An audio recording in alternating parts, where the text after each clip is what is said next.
반갑습니다. 여전히 여러분들을 대면하지 못하고 이렇게 또 동영상으로 촬영을 하게 돼서 안타까운 마음 듭니다. 양리학 강의를 오늘 약물 유해 반응에 대한 강의를 맡은 강재구라고 합니다. 자, 그럼 오늘 강의할 내용은 약물 유해 반응에 대한 겁니다. 영어로는 Adverse Drug Reaction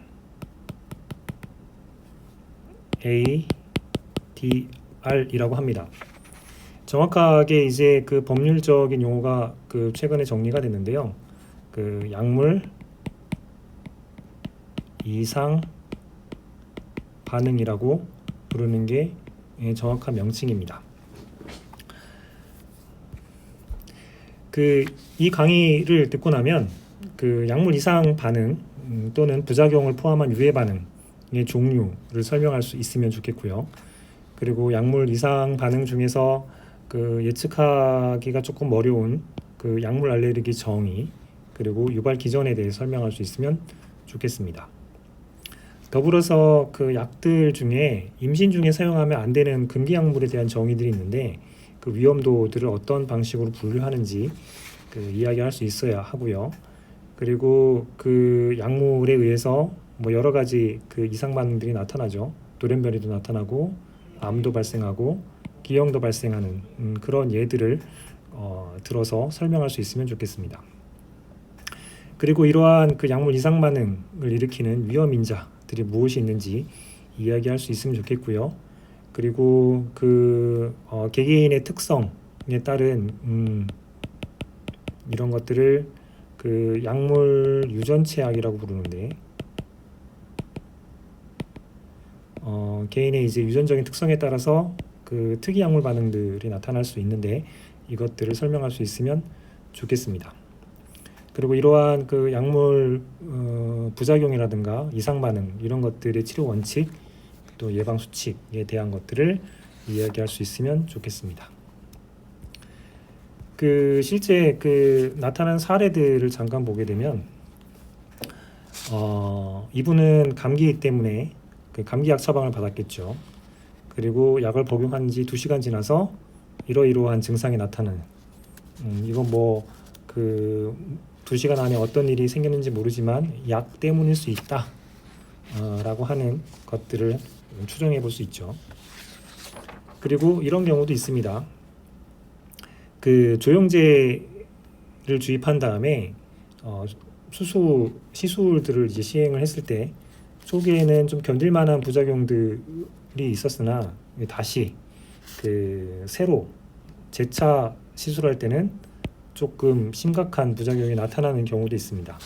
이것은 면역 반응으로 유출해 본다면 1차 감작이 있고 나서 좀 폭발적인 부작용이 나타날 수 있는 사례라고 볼 수 있고요. 그 다음에 이런 경우도 있는데 일주일 전부터 이러한 증상들이 나타나서 응급실에 와서 치료를 하는 동안에 어떠한 치료에 반응이 없어서 반응을 높이려고 다른 약물로 교체했을 때 치료 중에 부작용이 나타난 사례들도 있습니다. 그래서 약물 이상 반응이라고 하는 것들은 조금 예상치 못한 일들이 자주 벌어지기 때문에 이러한 현상들이 나타날 수 있다. 그리고 그런 현상이 나타났을 때 어떻게 대처하면 좋겠다라고 하는 것들을 염두해 두시는 게 좀 필요한 상태입니다. 예전에 이러한 이상 반응에 대해서 점점 체계화됐던 가장 큰 요인 중에 하나가 이 코데르칸이라고 하는 수면 진정제였었죠. 이것들이 입덧 완화 효과가 있다고 해서 많은 임산부들이 이제 복용을 했었는데 사지결손이라고 하는 것들이 나타나면서 시장에서 퇴출되는 사태가 벌어진 적이 있습니다. 그 이후에 어떻게 이런 것들이 현상이 벌어지는지 그 나중에는 알게 됐지만 초창기에는 이런 부분들에 대해서 생각하지 못한 부작용들이 일어나게 됐었죠. 그 미국 같은 경우에는 이 켈시 박사가 FDA의 심사를 맡은 분 중에 하나였는데 동물 실험 결과만으로는 그 출시를 허가하지 않았던 사례가 있습니다. 그래서 이 탈리도마이도에 의해서 나타나는 사지교선증 기형이 미국에서는 일어나지 않아서 이와 같은 공을 인정하는 수상을 했던 적이 있죠. 따라서 이러한 사례들 덕분에 국제적으로 의약품 관리 안전체계를 구축해야 된다라고 하는 생각들을 하게 된 계기가 되게 됐습니다. 그리고 현재 그 미국에서 1994년에 대한 통계들을 보면 그 정상적인, 이 말이 되게 중요합니다. 그 어떤 질환에 대해서 정상적인 처방, 그 정상적인 조제, 정상적인 투약을 했음에도 불구하고 의약품에 의해서 부작용이 나타나는 그런 사례들이 굉장히 많다. 이걸로 인한 경제 손실뿐만 아니라 사망에 대한 부분들이 있다라고 하는 거죠. 따라서 그 이러한 것들을 체계적으로 관리하고 그리고 그러한 이상 사례들이 나타나면 보고하고 공유하는 것들이 중요해지게 됩니다. 우리나라 같은 경우에는 한국의약품관리안전관리원이라고 하는 곳에서 그러한 것들을 그 총괄적으로 관리하는 시스템들을 갖고 있고요. 그리고 이러한 이상 사례가 나타나면 오프라인 또는 온라인 보고들을 할 수 있는 체계들이 있게 됩니다. 그 보고서를 보게 되면 의사가 쓰는 양식들을 보게 되면 언제 어떤 내용들로 어떤 일들이 벌어졌는지 이와 같은 보고를 해서 작성해서 보고를 하게 되어 있고요. 그리고 이러한 보고서들을 바탕으로 해서 보고를 받으면 그 안전관리원에서는 그 분석들을 하게 됩니다. 예로 그 한 가지를 보게 되면 15년에 그 범혈구 감소증이라고 하는 걸로 심정지 사망에 이른 그 약물 이상 사례 보고들을 했었는데 그 이것들에 대한 인과성들을 살펴보니까 배제하기는 어렵다 해가지고 가능하다. 대신 이런 중대 사항이 생기면 그 중대한 이상 사례 항목으로 체크해서 보고하는 게 좋겠다 라는 식으로 이 사례들을 정리해서 그 사람들한테 또는 의사들한테 그 알게 하는 DB 시스템들을 구축하고 있습니다. 그 마찬가지로 생명에 위험을 주는 사례로 그 조영제 중에 하나인데요. 투여한 다음에 그 의식들을 잠깐 잃었다가 그 여러 가지 조치를 통해서 의식을 회복한 사례들이 있고요. 이것들은 분석해 보니까 조영제와 관련성이 높아서 상당히 그 인과관계가 확실하다. 그리고 이것 또한 중대한 이상들을 보고하는 게 좋겠다. 이런 식으로 보고 체계들을 갖고 있습니다. 따라서 여러분들이 그 혹여 사용하는 약물에 대해서 어떤 이상 사례가 보고되는지를 알고 싶으면 한국의약품안전관리원에 들어가서 그 의약품에 대한 것들을 검색을 해보면 다 찾아볼 수 있는 시스템들이 되어 있습니다. 그 이러한 의약품 안전 관리가 이제 중요하다라고 하는 것들의 계기가 그 1961년에 탈리도마이드에 의한 좀 전에 얘기했던 사지교선 기형아 출산이 있었고요. 그 다음에 그 식욕 억제제 또는 비충혈 그 완화 형태로 많이 쓰는 페놀프타놀아민 같은 경우에는 그 출혈성 뇌혈중 발생 위험이 있어서 이렇게 퇴출됐던 적이 있고, 또 로페콕시브라고 해서 콕스2 셀렉티브 억제제에 해당하는 것들도 그 심혈관계 부작용이 생겨서 퇴출하는 이런 부분들이 생기게 됩니다. 따라서 그 시판되고 나서 그 적절하게 이상 사례에 대한 관리들을 하지 않았을 때, 그리고 관리를 했을 때 이런 그 리스크들을 어떻게 줄일 수 있는가가 중요해지기 때문에 안전관리는 점차 그 중요한 상황이 되겠습니다. 따라서 의약품 등의 안전관리 규칙에 의하면 의약품을 시판한 이후에 이제 어떻게 관리한다라고 하는 것들이 그 법률적으로 정리가 되어 있는데 이것에 있어서 부작용과 이상 사례와 약물 이상 반응에 대한 관계들이 정리가 되어 있습니다.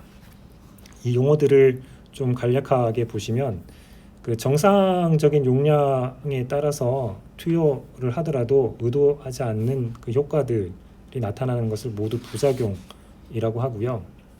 그리고 실제로 의약품을 투여하고 사용 중에 그 발생을 하는데 이 그 투여 사용인 과량 투여도 포함을 합니다. 오남용도 포함을 하고요. 이런 경우에 바람직하지 않는 사례를 그 이상 사례라고 분석을 하고, 그 다음에 약물 이상 반응이라고 하는 용어는 그 정상적으로 이렇게 투여하자라고 하는 그 규칙을 그리고 그러한 그 치료 방침을 잘 지켰음에도 불구하고 의도하지 않게 발생하는 반응들을 약물 이상 반응이라고 하고요. 그 중에 이제 의약품의 인과관계를 완전히 배제를 할 수 있다라고 판정이 되면 약물 이상 반응에 포함시키지 않고, 배제할 수 없다, 그리고 관계 있다라고 판단이 되면 약물 이상 반응에 포함을 시켜서 관리를 하고 있다라고 보시면 됩니다. 그 이러한 그 약물 이상 반응의 종류에는 타입 A 반응과 타입 B 약물 이상 반응 크게 두 가지로 나뉩니다. 그 타입 A 약물 이상 반응은 약물 자체의 특성에 의해서 나타나는 반응입니다. 뭐 예를 들면 아세토아미노펜 같은 경우에는 과량 복용하게 되면 그 대사체가 간의 독성을 일으키는 물질이기 때문에 그 간독성이 나타날 가능성들이 있게 되고요. 엔세이드 같은 경우에는 그 위점막 보호물질을 못 만드는 그 특성을 갖고 있기 때문에 위장관 출혈에 대한 부작용들이 나타날 수 있고, 발생률이 비교적 높은 형태의 약물 이상 반응들을 이야기합니다. 약물 그 타입 B 약물 이상 반응은 환자의 그 유전체적인 특성에 따라서 어떤 환자한테는 나타나는데 그 다른 환자한테는 나타나지 않는 부분들을 그 예상할 수 있죠. 이런 경우에는 그 환자의 개인적 특성과 관련이 있어서 투여량하고도 관계가 없고, 그 다음에 다른 환자한테도 재현이 되는지 안 되는지 판단하기 어렵고, 발생률 자체도 조금 낮은 편에 속합니다. 따라서 이러한 타입 2 그 약물 이상 반응 발생률은 그 낮아서 시판 후에 처음 발견되는 경우가 많기 때문에 시판 후에 그 이상 사례에 대한 보고들을 잘 관리하는 것들이 중요해집니다. 그 이러한 그 타입 A, 타입 B 말고도 그 이론적으로 타입 C 약물 이상 반응이 있습니다. 이것들은 약을 만성적으로 오랫동안 투여했을 때 생기는 이상 반응을 그 이야기하고요. 그 타입 D에 대한 이상 반응은 그 최기형성, 지금은 나타나지 않지만 미래에 그 자기 자식들한테 영향을 줄 수 있는 부분이고, 타입 E 같은 경우에는 약물 복용을 끝났을 때 금단 증상의 이상 반응을 얘기하고요. 그 다음에 타입 F 같은 경우에는 그 정상적인 그 약을 처방했는데 치료가 되지 않는 치료 실패에 대한 부분들도 약물 이상 반응의 카테고리를 넣어서 이렇게 분류하기도 합니다. 그 약물 유해 반응의 종류를 보게 되면, 다시 정리를 하게 되면 타입 A라고 하는 예측 가능한 범주가 있고요. 타입 B하고 예측이 불가능한 범주로 나눌 수 있게 되죠. 그 모든 사람한테서 가능한 부분이고, 그 이와 같은 과량 부분부터 시작해서 부작용 등등이 있고요.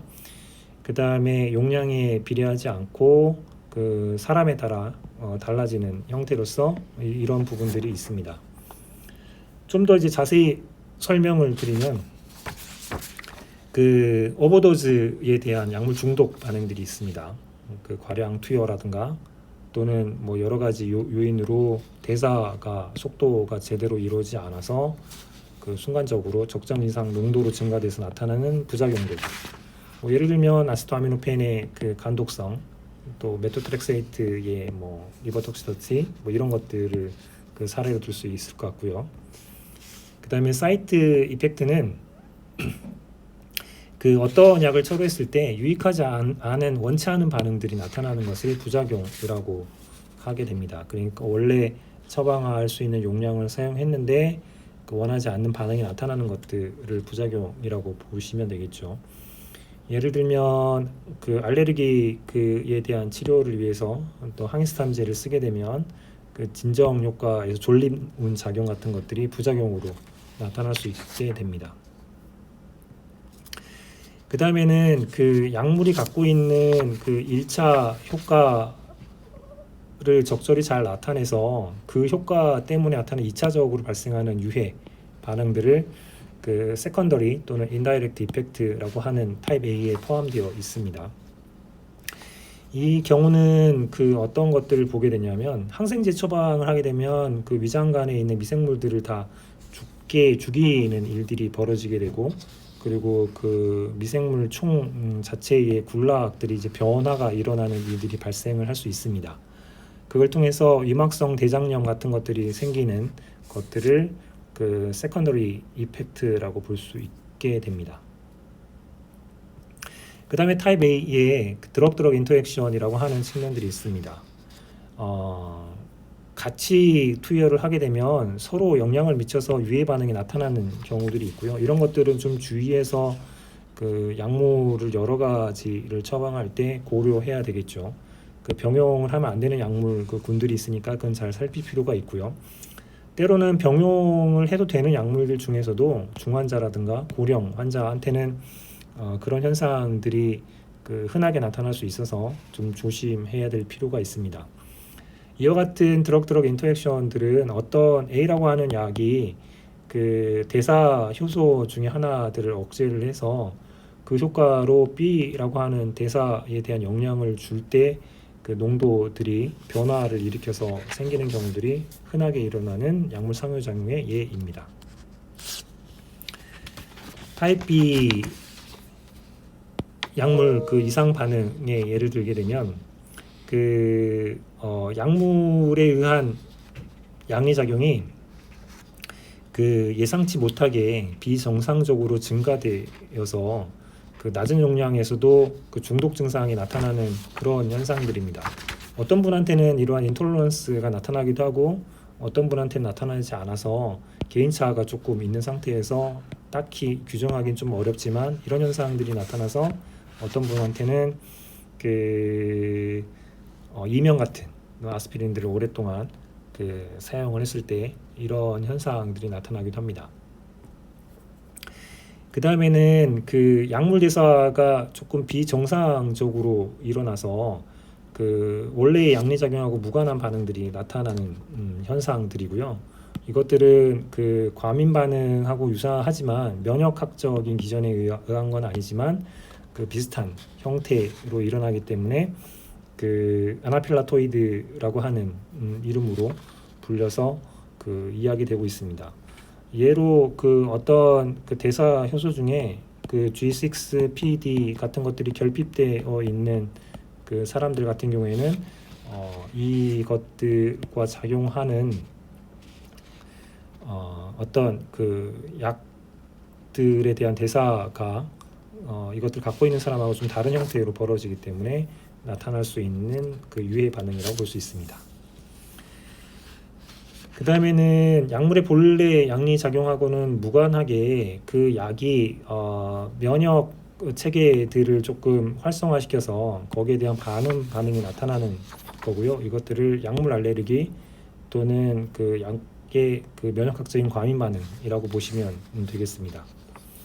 그 이런 반응에서는 페니실린에는 그 알러지들이 있을 수 있고요.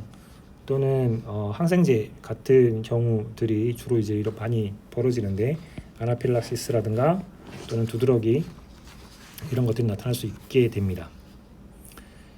그래서 이러한 약물 과민 반응을 조금 크게 분류를 하게 되면 그 면역 기전에 의한 약물 알레르기가 있고요. 그리고 그 예기치 않은 대사체가 이제 문제를 발생하는 비면역학적 약물 과민 반응이 있겠습니다. 면역학적인 약물 과민 반응에는 임무글로빈 E가 매개되는 경우가 있고 매개되지 않는 경우로 나뉘어집니다.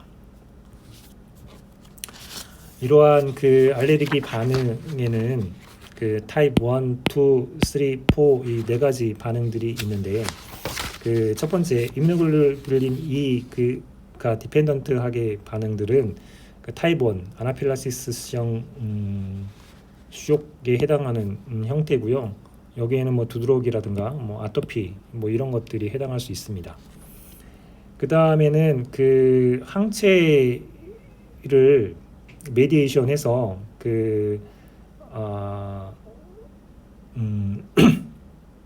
B세포가 항체를 만들어서 세포 독성 반응들을 일으키는 형태가 있습니다. 이럴 때 이제 요노스 빈형 같은 것들이 생길 수가 있고요.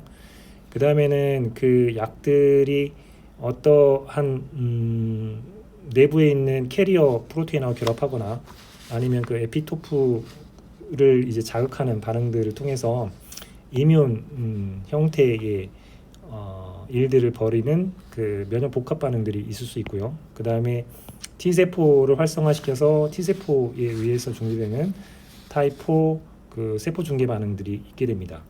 이런 경우는 그 굉장히 그 T세포가 활성화된 T세포가 우리 몸을 공격하는 형태이기 때문에 굉장히 위험한 형태의 약물 그 과민 반응이 될 거고요. 그리고 일어나는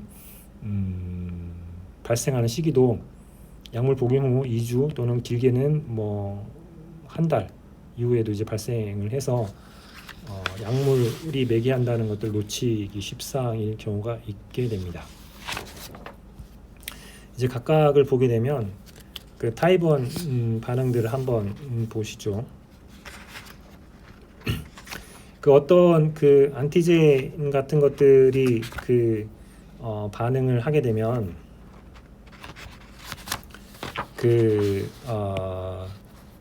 B세포의 이뮤노글로빈 E 같은 것들을 많이 만들어서 이 마크로파지의 이뮤노글로빈 E 리셉터에 이제 반응하는 형태가 됩니다. 그 약이 이와 같이 이뮤노글로빈 E를 메디에이션 하는 것처럼 이 약 자체가 이 이뮤노글로빈 E 리셉터에 반응해서 이와 같이 그 일으키는 형태가 타입 1 과민 반응이 되겠고요. 그리고 이런 형태는 즉시 일어나는 형태가 됩니다. 그 다음에는 약이 이제 그 어떠한 항원으로 작동하는 경우들을 보게 되면 단백질 제제들은 당연히 항원으로 작동할 수 있다라는 것들을 예상할 수 있을 거고, 그 다음에 케미컬이라 하더라도 거기 그 약효를 나타내는 그런 장기들이 어떤 그 면역세포의 수용체들하고 반응하는 경우도 생길 수 있고, 그 다음에 캐리어 프로테인하고 이제 같이 결합해서 합텐을 형성하는 경우에, 또는 그리고 이러한 그 합텐 폼이 그 대사되는 경우에 이뮤노젠으로 작용할 수 있게 되고요. 또는 어떤 약들은 그 T세포의 리셉터에 직접적으로 작동을 해서 T세포를 활성화시키는 형태로 이뮤노젠으로 작동할 수 있게 됩니다. 보시면 드럭들은 그 안정적으로 전달이 되기 위해서 주로 이제 알부민하고 이제 결합들을 많이 하게 되는데, 그렇게 이제 결합을 한 그 자체가 이뮤노젠 형태의 모양새로 면역 반응들을 일으킬 수가 있게 되고, 그리고 어떤 물질들은 대사가 돼서 그 설포나마이드 같은 경우는 대사가 돼서 그 대사체가 이제 어떤 단백질하고 결합하면서 이뮤노젠으로 워킹을 할 수 있는 상태가 되기도 하고요. 또 어떤 약들은 바로 T셀 그 수용체하고 활성한 부위가 인터액션을 하는 형태로 작동을 해서 T셀 액티베이션 시키는 상황이 되기도 합니다. 따라서 약물 이상 반응이라고 하는 것들을 조금 세심하게 볼 필요가 있는데, 생각하는 방식들은 이 트렌드라고 하는 약자로 해가지고 이것들을 고민해 봐라 라고 하는 것이 인과성 평가의 핵심 요소가 되겠습니다. 첫 번째는 약물 투여 시점하고 이상 사례 발생 간의 시간적 이런 부분들이 있는가 살펴보는 게 필요하고요. 그 다음에 그 약물을 중단시킨 다음에 다시 재투여했을 때 같은 반응이 나타나는가, 그리고 환자가 갖고 있는 기저 질환하고 관계가 있는지 없는지 파악할 필요가 있고, 그리고 그 전 세계적으로 이 DB들이 관리되면서 안전 관리되고 있는데 그것들 좀 살펴서 보고된 적이 있는가 라고 하는 것들을 볼 수가 있고요. 이러한 그 것들의 과정을 통해서 의심되는 약물이 등장을 했다면 그 약물만 뺐을 때 호전이 되는가를 판단해서 그 약물과 이상 반응과의 인과성 같은 것들을 평가하는 것들을 늘 생각해 볼 필요가 있게 되겠습니다. 이런 것들을 잘 살핀다면 이와 같은 이제 보고들을 할 수 있는데요. 그 이상 반응 발생 경우의 경위들을 살펴보시면 그 니네졸리드라고 하는 약들을 이제 항생제로 이제 처방을 했었는데 그 어떤 유트로페니아 같은 것들이 나타나게 되니까 그 중에 이제 의심되는 것을 반코마이신을 교체했더니 호전됐다라고 해서 이 사람한테는 니네졸리드가 그 상당히 확실하게 이상 반응 관계 있다. 그리고 실제로 그걸 중단하고 그런 반응이 나타나지 않는다는 걸로 이제 교체했더니 문제를 해결할 수 있다. 이런 것들을 이제 살펴볼 수 있게 되겠죠. 자, 이러한 그 약물 과민 반응에 흔한 그 원인 약물들을 큰 카테고리를 살펴보게 되면 아스피린을 포함한 엔세이드 소염 진통제들이 이러한 일들을 자주 일으키고요. 뭐 많게는 15%까지 이제 발생한다라는 보고들이 되어 있습니다. 그 다음에는 그 항생제, 뭐 페니실린을 비롯한 여러 항생제들이 이제 그런 일들을 벌이기 때문에 그 병원에서 항생제 주사를 맞기 전에 늘 피부에 그 조금 찔러보고 30분 후에 반응 여부를 확인한 다음에 이제 그 살펴보는 일들이 있겠고요. 그 다음에 항경련제 또는 그 우울증 치료제에 해당하는 이런 약물들도 약물 관인 반응이 이제 나타나는 흔한 약물들이 되겠습니다. 항결핵제라든가 조영제 또는 그 마취나 근육 이완에 사용하는 것들, 그 마약성 진통제, 그 통풍 치료제 이런 것들이 주되게 일어나는 흔행 약물로 보고된 것들 사례들이 많기 때문에 이 계통에 속하는 약들을 처방을 할 때는 좀 주의할 필요가 있고, 그 다음에 그 환자분에게 그 약 때문에 그 뭐 부작용이나 이상 반응이 나타난 적이 있는지 없는지 그런 것들을 문진을 통해서 확인을 해보시는 게 좋을 것 같습니다. 그 약물 이상 반응들, 특히 과민 반응을 보게 되면 그 굉장히 빠른 시간 안에 일어나는 과민 반응이 있고요. 그 다음에 6시간 이상 또는 뭐 수주 걸리는 지연형 반응들이 있습니다. 즉시형 반응들은 이뮤노글로빈 E 메디에이션 되는 경우가 많고, 지연형 반응 경우에는 T셀을 액티베이션 돼서 메디에이션 되는 경우들이 많이 있게 됩니다. 이런 반응들이 주로 나타나고요. 그리고 T셀 메디에이션 되게 되면 조금 위중한 반응들이 나타나는 형태가 됩니다.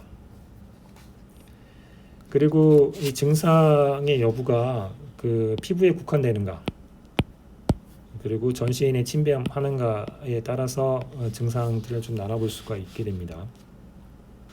실제로 어떤 사례들로 나타나는지를 좀 보시면 그 두드러기나 또 부종 같은 경우가 뭐 이런 형태의 사례들이 나타날 수 있게 되죠. 그리고 그 반구진성 발진 같은 경우가 이제 흔한 피부 증상 중에 하나고요. 그리고 가려움증 같은 것들을 동반하는 경우들이 많이 있습니다.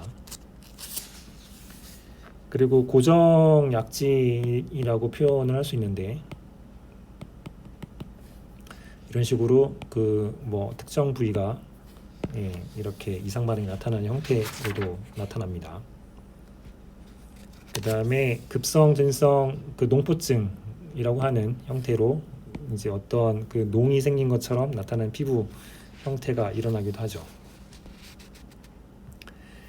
그 다음에 이제 그 약물이 유발시키는 아나필락시스를 보시면 증상들이 굉장히 포괄적이고 다양합니다. 그 급작스럽게 피부에 그 증상들이 그 두드러기를 비롯한 부종 같은 게 나타나기도 하고, 그리고 호흡기계 증상들이 나타나기도 하고, 그다음에 심혈관계 증상들이 포함이 되고요. 소화기계 증상들도 포함이 되고, 또는 두통이나 발작 같은 것들이 포괄적으로 뭐 한두 개가 나타나는 경우도 있고, 뭐 전부가 같이 동시에 일어나는 경우도 있게 됩니다. 이러한 아나필락시스 쇼크를 보게 되면 자, 이런 식으로 부종이라든가 이런 형태가 이제 보일 수가 있게 되죠. 실제로 그 사례들을 보게 되면 아스피린이나 그 엔세이드에 의해서 두드러기나 이제 부종 같은 것들이 일어나는 형태를 살펴볼 수가 있게 되고요. 그 이런 경우에는 주로 이제 그 어떤 사례들이 있냐면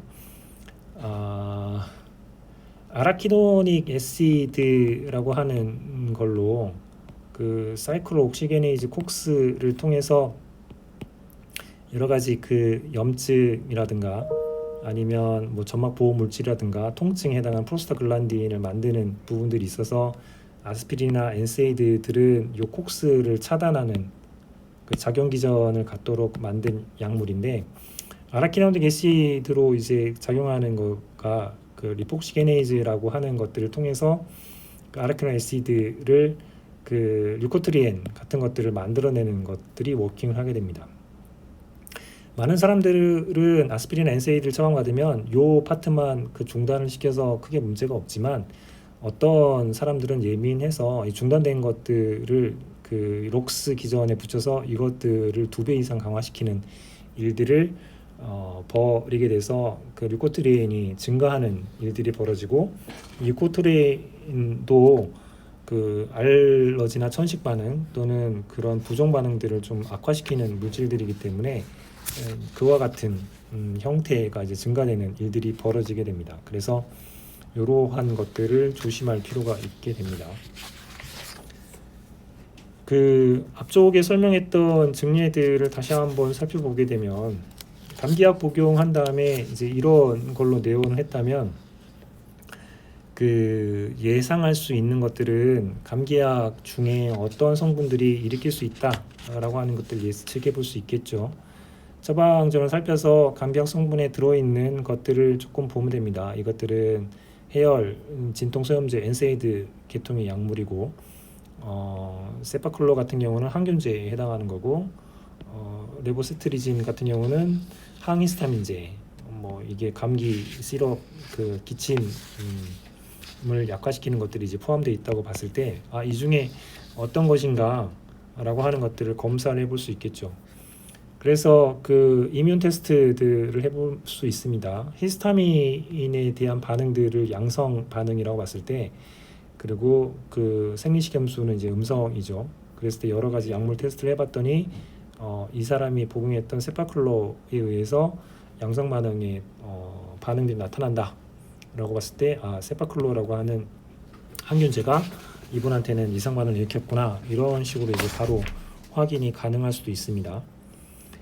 그 다음에 그 이틀 전에 피부 발진 때문에 이제 왔는데, 그 이 사례를 보게 되면 이 사람은 2주간 그 신경안정제에 해당하는 우울증 치료를 위해서 이것들 복용해 왔지만, 2주 동안 별 다른 증상 없이 잘 복용하다가도 어떠한 상태가 도래하면 또 갑작스럽게 이틀 전에 이런 상태로 올 수가 있게 됩니다. 따라서 이분이 그 늘상 복용하는 약이라도 그 이상 반응을 일으킬 수 있다라고 하는 것들을 조금 의심해 볼 필요가 있고요. 그런 의심들이 든다면 이 약물 복용을 중단을 시켜서 어떤 반응들이 나타나는지를 한번 체크해 볼 필요가 있게 됩니다. 자, 이런 식으로 그 내원을 한 상태고요. 그리고 이제 이런 그 상황들이 오게 되는 것들을 보게 되면 그 드럭 과민 반응에 대한 신드롬 유형들을 보게 되면, 일반적으로 그 우울증에 해당하는 그 항경련제 같은 것들이 주로 이제 많이 이런 일들을 벌이게 되고, 항생제라든가 통풍치료제 같은 것들이 이런 상황들을 이제 많이 발생을 시킵니다. 그리고 이 대부분들은 그 노출된 지 뭐 2주 전후 정도에서 나타나기 때문에 그런 것들을 좀 판단할 필요가 있겠다 라고 하는 걸 생각해 볼 필요가 있고요. 그 다음에 다형 홍반 같은 형태의 증상들 수 있습니다. 이게 수포성 병번 형태로 이제 나타나는 거고, 손바닥이나 뺨, 발바닥, 팔뚝 이런 것들이 주로 이제 나타나게 됩니다. 또 다른 상황들을 보게 되면 내원을 했더니 이런 상황 때문에 이제 내원을 했죠. 그리고 이 사람이 이제 먹었던 것들을 해봤더니 외부병에 3주 전부터 항우울제에 해당하는 거를 이렇게 복용을 했다라는 것들을 알게 됩니다. 따라서 이런 것들이 정상적으로 오랫동안 잘 복용하던 거더라도 일정한 시점에 이상 반응이 나타날 수 있다라는 것들을 염두를 하시는 게 필요하고, 이런 상태로 내원한 상태이고 결막 충혈까지 보여준 상태였습니다. 그 다음에 스티븐 존슨 신드롬이라고 해서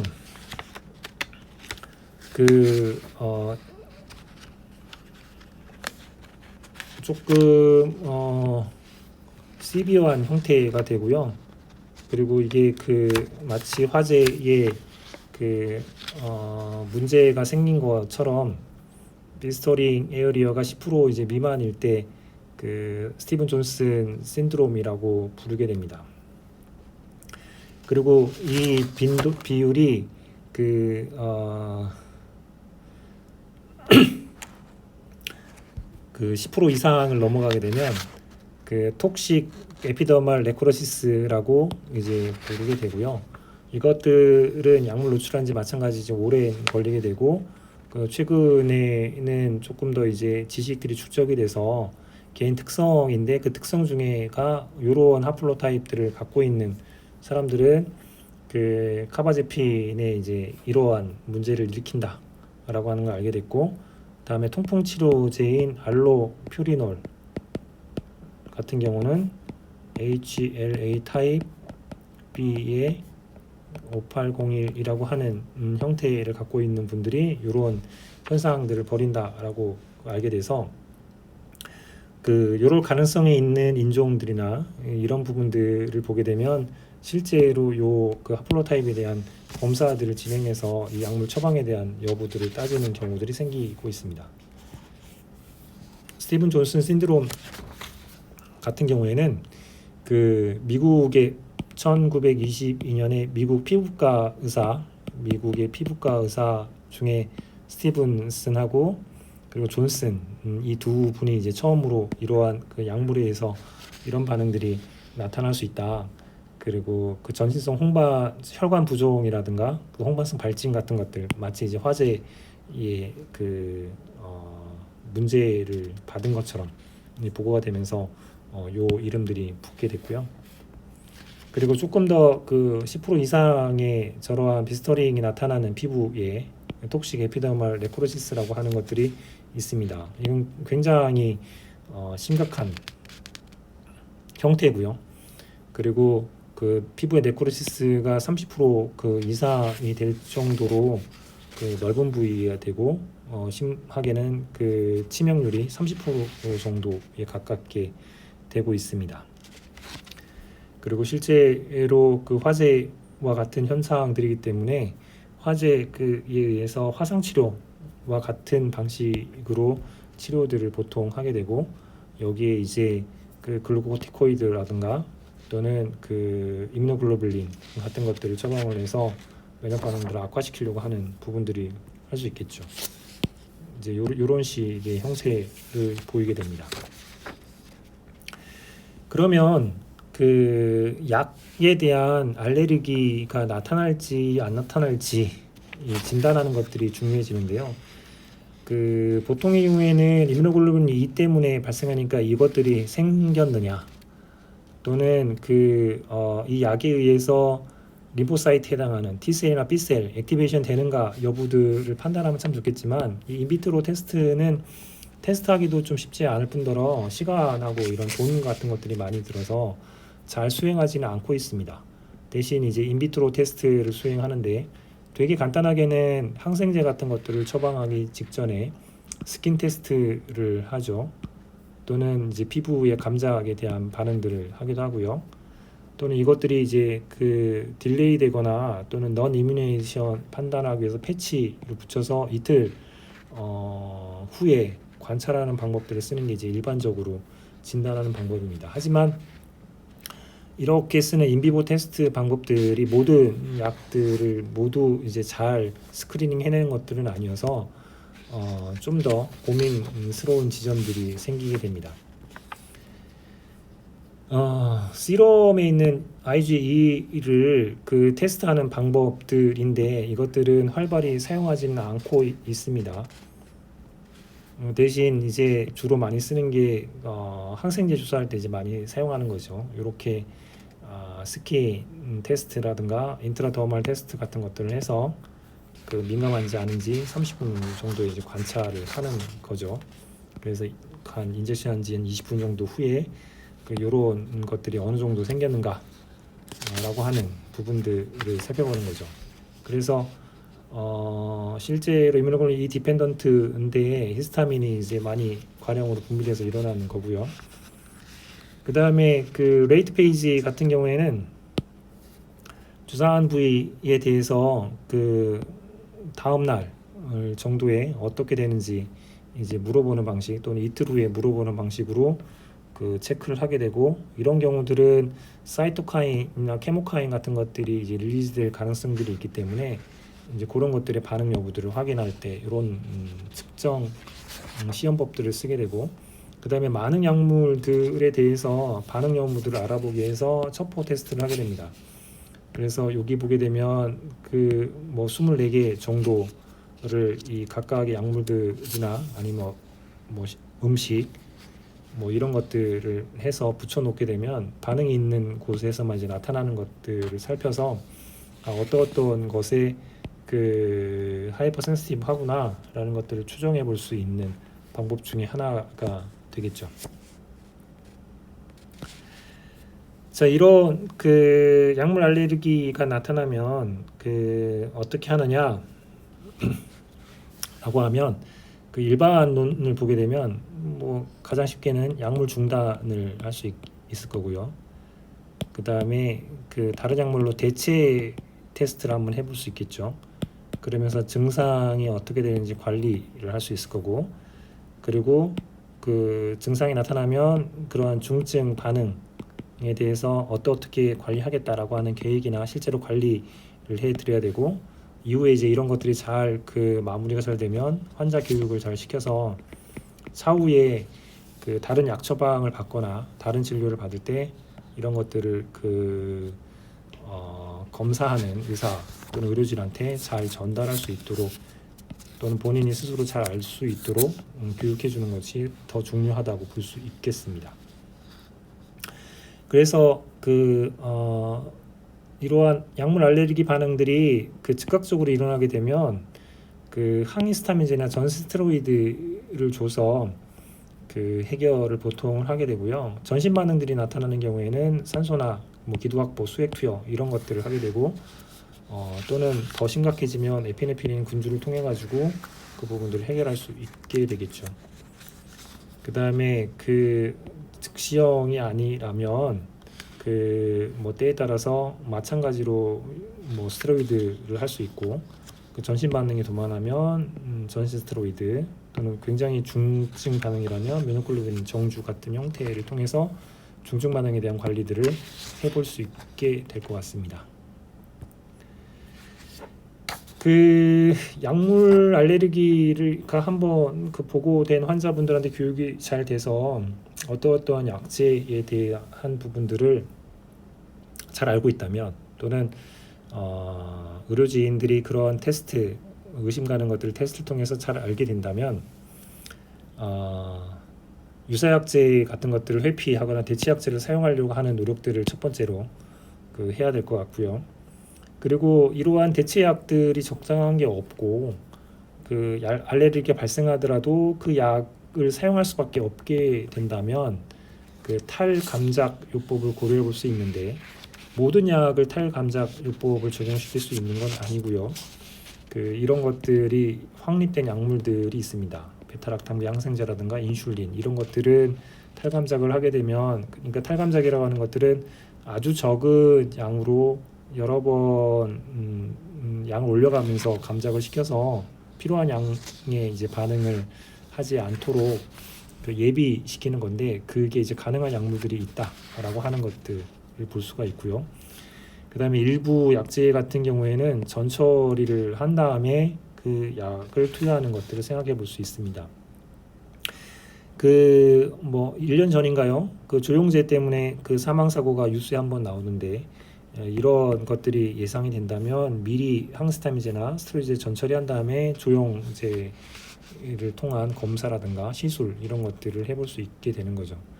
따라서 이것은 그 의료진의 경험 또는 환자가 교육이 된 정도, 그 다음에 그 상황에 대한 이해와 그 후속 처리에 대한 것들에 대한 시스템, 이것들이 그 극명하게 결과가 이제 어떤 식으로 나타날지 가르는 거라고 보시면 되기 때문에, 여러분들도 이것에 대해서 조금 주의를 지금 할 필요가 있다. 그리고 그런 것들이 DB 시스템이 있으니 한 번쯤 업데이트되는 상황들을 고려해서 늘 살필 필요가 있다 정도만 기억을 해주셔도 좋을 것 같습니다. 그 페니실린의 엘러지가 있죠. 그 10% 가까이 되고요. 이 엘러지 반응들은 그 즉시형이 일어나는 반응도 있고, 심하게는 T셀 액티베이션 시키는 형태까지 굉장히 그 다양한 형태로 되어 있습니다. 보통 스킨 테스트를 주로 이제 많이 하게 되는데, 그 스킨 테스트를 하게 되면 반응이 나타나는 사람이라고 해서 100%다 리액션이 일어나는 건 아니고, 그리고 그 예전에 히스토리가 있었는데 그런 사람들 스킨 테스트 한다고 모두가 스킨 테스트 양성 반응이 나타나는 것도 아니고, 예전에도 없었고 스킨 테스트에서도 음성인데 그렇다고 하더라도 이면 반응이 완전히 0%가 아니라고 하는 이런 것들이 이제 의료진들을 조금 어렵게 하는 측면이라고 보시면 되죠. 근데 이제 많은 부분들은 요런 스킨 테스트 정도로 이제 해결을 할 수 있는 부분들이 있고, 실제로 고민해 봐야 될 것들은 스킨 테스트 음성이라고 하더라도 과거력이 있다고 하면 이분들은 조금 더 세심하게 관찰할 필요가 있다. 이거 다 합치면 26.4%나 해당한다라는 것들 한 번쯤 생각해 보실 필요가 있습니다.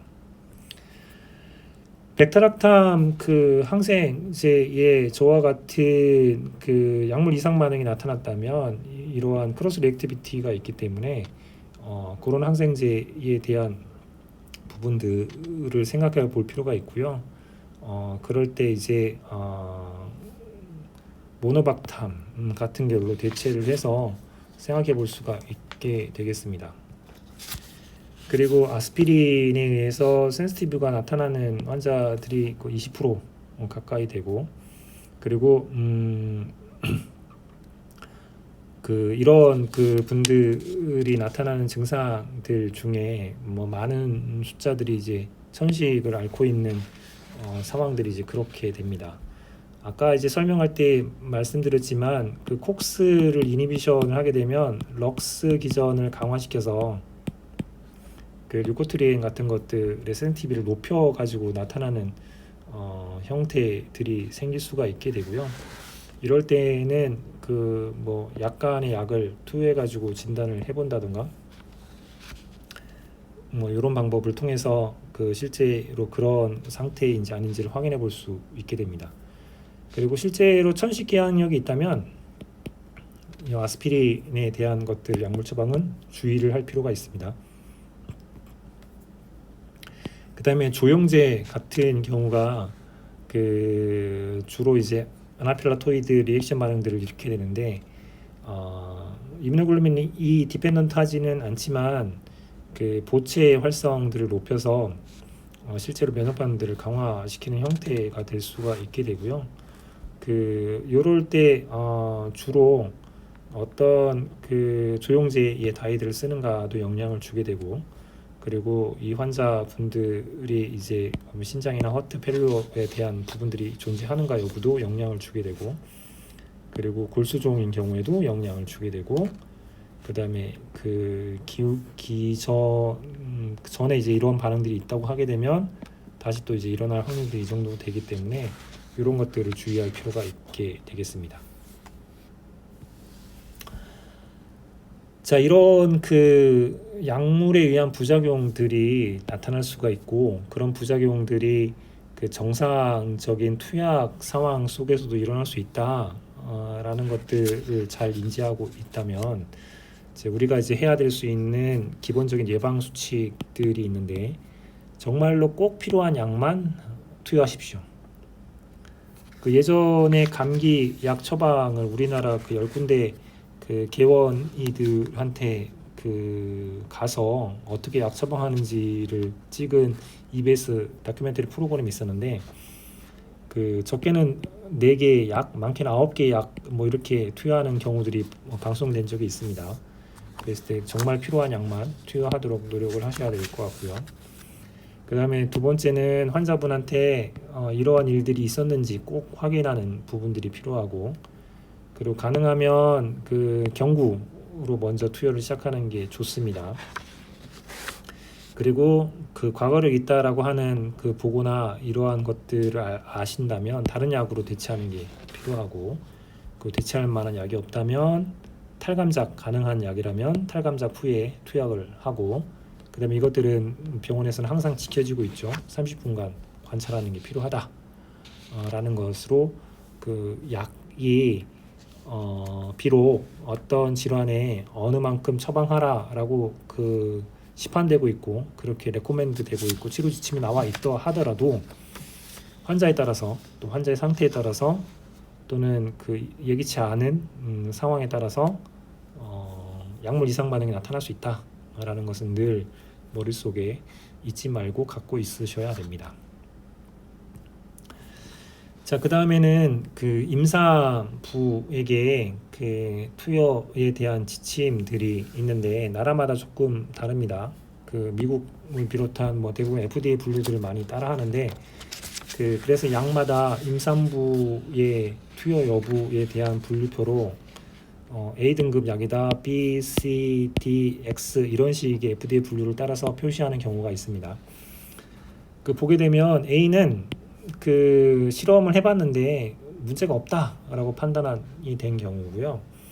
B 같은 경우에는 동물 실험에서는 위험성이 없다라고 되거나 또는 사람한테 위험성이 없다라고 판단된 경우에 B라고 판단을 하게 됩니다. 그 다음에 C 같은 경우에는 적절히 자료가 없거나 그리고 동물에서 위험성이 나타난 경우를 C라고 표현하고요. 그 다음에 D라고 하는 경우에는 위험이 나타난 경우, 증거가 있는 경우를 D로 표현하고, 그 다음에 정말 웬만해서는 투여하지 마라. 만약에 투여한다면 치료적 이득이 훨씬 커야 된다라고 하는 약물을 X라고 분류를 하고 있습니다. 그래서 이런 분류 체계가 있다라고 하는 것들을 알 필요가 있고, 이게 조금 복잡하니까 우리나라에서는 DUR이라고 해서 이거 약자가 드럭 유틸라이제이션 리뷰 약자입니다. 좋은 말로는 의약품 안전 사용 서비스라고 보시면 되고요. 그리고 이러한 DUR에서는 되게 간단하게 요 3가지 등급으로 분류를 해서 임산부한테 쉽게 의약품을 사용할 때 이런 것들을 고려해라 라고 하는 거죠. 이게 약을 사용하는 사람 입장에서 조금 편한 측면들이 있죠. 1등급은 무조건 사용하지 마 이거고요. 그리고 2등급은 사용해도 괜찮아 라고 하는 경우고요. M등급은 환자 케이스에 따라서 어떤 경우에는 2등급으로 어떤 경우에는 1등급으로, 이거는 이제 의사가 판단하는 게 필요하겠죠. 이런 등급의 약들이 있다 라고 하는 것들이 제공이 되고 있습니다. 그리고 이러한 그 의약품 안전 사용 서비스는 한국의약품 그 안전관리원이 체계화되면서 2012년 4월부터 그 한국의약품 안전관리원, 여기 DB 이상사례 DB도 구축하고 있고요. 그리고 이러한 그 약마다 어떠해야 된다라고 하는 것들을 사람들한테 또는 의료진들한테 제공을 하고 있기 때문에 뭐 약간의 여유가 생긴다면 이런 것도 한번 살펴볼 필요가 있습니다.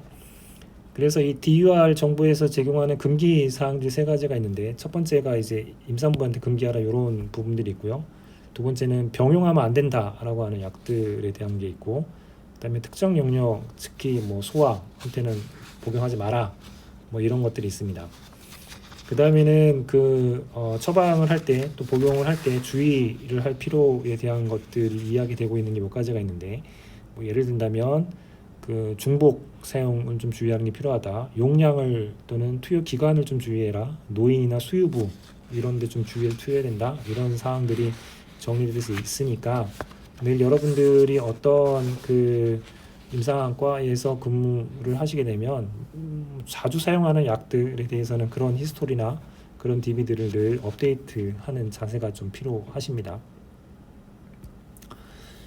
그 다음에는 암과 관련해서 과 관련해서 그 여러 가지 이제 연구에 대한 것들을 바탕으로 5개 군으로 분류하는 것들이 있습니다. 이것도 뭐 참고 삼아 보시게 되면 1군부터 4군까지 이렇게 5개 군을 분류하고 있고요. 1군은 먹으면 암 유발하는 게 확실하다가 있고, 그 다음에 암 유발할 가능성이 있다. 그리고 뭐 발암성을 분류할 수 없다. 유발하지 않을 개연성이 높다. 뭐 이런 것들에 대한 분류 체계로 해가지고 얘기하고 있습니다. 근데 이런 분류 체계를 말씀드리는 이유는 우리가 사용하는 암을 치료하기 위해 사용하는 13종의 그 항암제도 다른 조직에서는 특히 암을 발생할 가능성이 높다라고 하는 1군 발암 요인에 해당을 합니다. 그래서 그런 것들이 정리돼서 암센터에서 이제 그 제공을 이런 식으로 하고 있습니다. 유방암 같은 경우에 쓰는 타목시펜이 이제 유방암 치료제인데, 이것에 사용하는 좀 다른 부분들을 했을 때 유방암을 일으킬 수 있는 뭐 피임약 같은 것들이 이런 가능성이 있다라고 하는 것들이고요. 또 다른 부분들도 보게 되면 약들이 어떤 암 발생에 대한 위험들이 있기 때문에 약이라고 하는 것들은 한쪽 측면에서는 치료 효과를 나타내지만 다른 측면에서는 또 다른 부작용이나 위해작용의 효과를 나타낼 수 있는 것들이기 때문에 늘 필요약제만 필요한 타이밍에 필요한 만큼만 쓰도록 노력을 해야 되는 게 필요하게 되겠죠. 그리고 이런 것들 이상 사례가 쭉 보고가 되면 한국의약품안전관리원을 통해서 식약청 같은 곳에서 일반인을 대상으로 이런 알리는 작업들 하게 됩니다. 뭐 예를 들면 여드름약으로 이제 많이 거의 90% 가까이 시장을 장악했던 녀석인데, 이소트레티노인이라고 하는 걸 보게 되면 이 녀석은 태아한테 심각한 기형 유발 가능성이 있다라는 게 이제 보고가 되면서 복용 시작 한 달 또는 최소 복용 후 한 달까지 피임하라고 하는 부분들이 있게 됩니다. 그래서 이것들을 관련되어 있는 태아 기형 유발에 관련되는 여러 약물들이 있으니 이것에 대한 주의사항들을 이렇게 일반인한테 보고하기도 하고요. 때때로 의료진들한테는 이소트레티노인을 만약에 처방을 하신다면 환자분하고 이런 부분들에 대한 것들을 확인하는 약속, 이런 것들을 지켜서 이야기하라 라고 하는 게 있고요. 그리고 실제로 이것들이 왜 위험한가, 소두증 같은 것들 또는 소두증 이런 것들이 일으킬 가능성이 있다 라는 것들을 반드시 알리라 라고 하는 부분들이 있게 됩니다. 따라서 늘상 그 어떤 그 치료제로 정상적으로 사용하는 약이라 하더라도 정상적인 사용하는 과정에 이상 반응이 나타날 수 있고, 그리고 예기치 않은 2차 반응으로 유해 반응들이 나타날 수 있고, 그리고 이런 예상 사례들이 새롭게 이제 보고되는 경우들 때문에 늘 이제 업데이트할 필요성들이 있게 되죠. 그래서 이제 우리나라에서도 정상적인 의약품 사용에도 불구하고 이러한 피해가 발생을 하게 되면 이것들을 그냥 뭐 둘 것이냐, 그게 아니라 여기에 대해서 일정한 보상이 필요하겠다 해가지고 이제 그 부작용을 입은 분들에 대한 보상 체계들이 그 2014년 12월 19일 이후에 그 생겨서 이 이후에 발생한 것들이 보상 체계가 그 워킹을 하고 있습니다. 실제로 이런 것들이 하고 있다는 것들을 잘 모를 수도 있기 때문에 여러분들은 조금 잘 알아두시면 좋겠고요. 그리고 이러한 그 워킹을 하는 방식들은 신청인이 피해 구제 신청을 하게 되면 이 의약품관리안전관리원에서 약물 이상 반응에 해당하는지 해당하지 않는지에 대한 심사들을 하게 되고, 그 이런 인과성들이 그 나타나게 되면 신청한 지 뭐 최대 120일 이내에 그 판정을 해서 보상들을 하게 되겠습니다.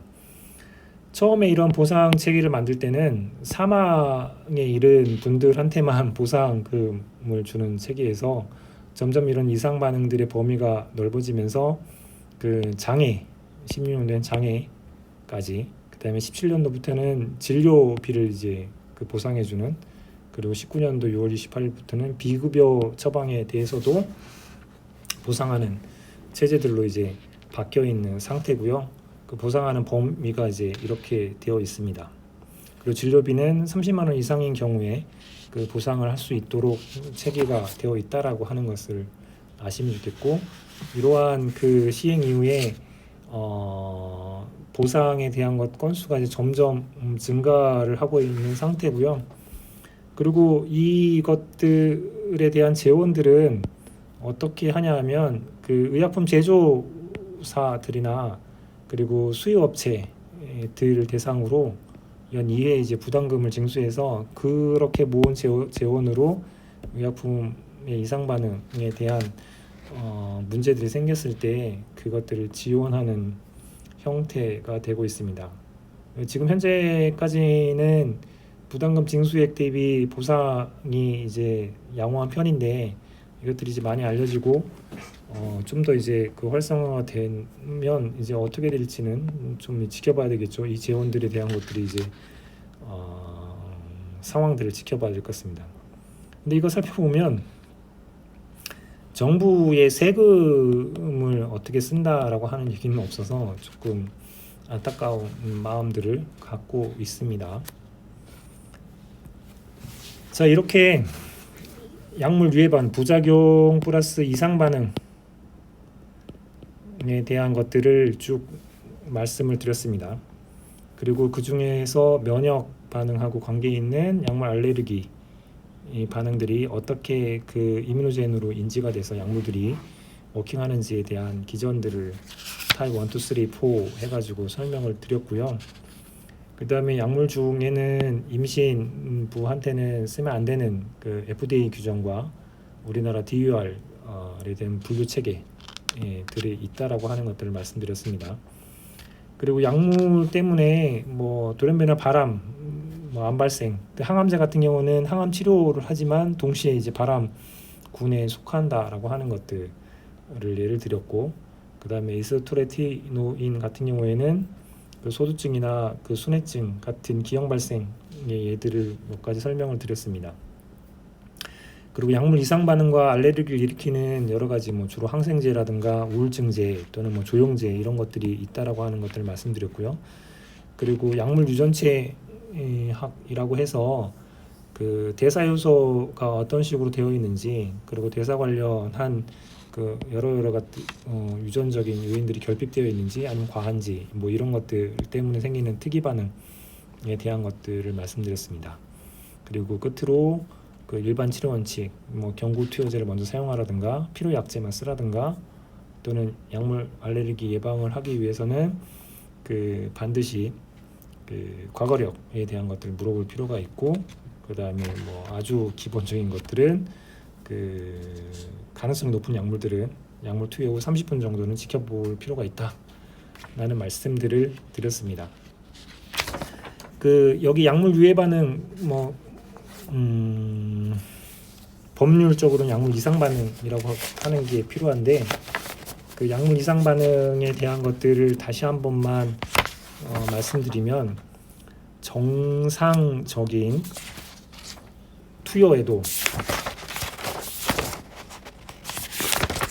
다시 한 번 말씀드리면, 그 의약품을 정상적으로 투여하고 사용하는 상황에도 의도하지 않은 반응이 나타나는 것을 약물 이상 반응이라 하고요. 그거는 정말 그 보고된 것도 잘 그 살펴볼 필요가 있고, 그리고 앞으로 보고될 것도 잘 살펴볼 필요가 있어서, 늘 의료진이라면 그 약에 대한 업데이팅을 끊임없이 하려고 노력하는 자세들이 필요할 거라고 생각합니다.